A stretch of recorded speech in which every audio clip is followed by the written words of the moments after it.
So the second big collapse within the last week has been Coffee Republic.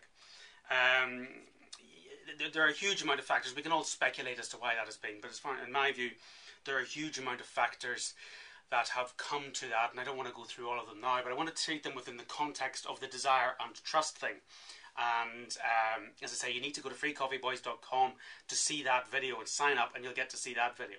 But Coffee Republic, to me, based upon a number of pieces of contact that I've had through with some of the franchisees and also some people who work there, were particularly good at abusing some of the trust. So when we talk about Eat versus O'Brien's, and you talk about the desirable aspect of that, O'Brien's not creating something desirable enough for people to visit, Eat creating a very desirable product that people will visit regardless of the recession. The trust side of it is the Coffee Republic story.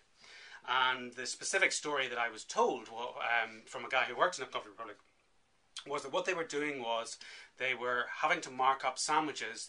They were stickering sandwiches that were more than 2 days old to say freshly made on the premises today. Now, the reality behind that is, you know, this is allegedly, obviously. And we can take all sorts of stories like that and spin them around there. But if those stories are flying around out there, to a very large extent, there's no smoke without fire. And what you end up with, though, is you lose the trust of the customer.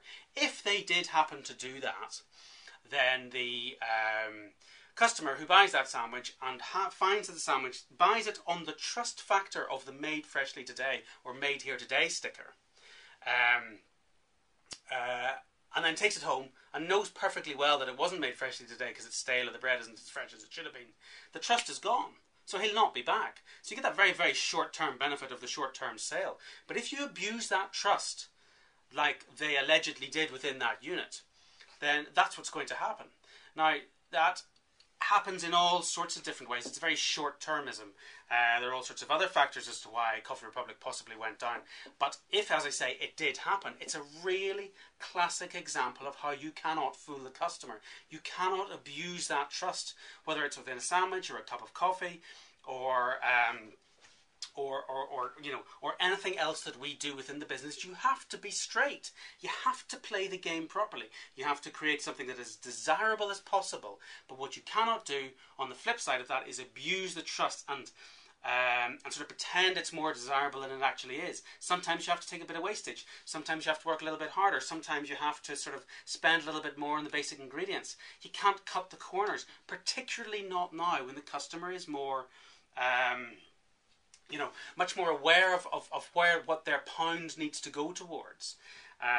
James Hoffman used a fantastic example at the when he spoke at the coffee symposium put on by Allegra Strategies, and he was talking about the value that is inherent within an espresso and how we have abused the trust, how many operators have abused the trust of that value within the espresso. I can't remember the specific big figure, but he extrapolated it out to sort of £38 or something an espresso is per pint, or per litre, or per bottle, if you were to buy it like that. But it's an abused trust because many operators think they can get away with charging that £1.50 or £2 for an espresso with an inferior product.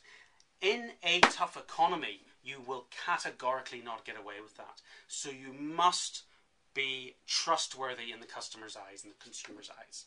So that's the trust aspect and how it relates to Coffee Republic.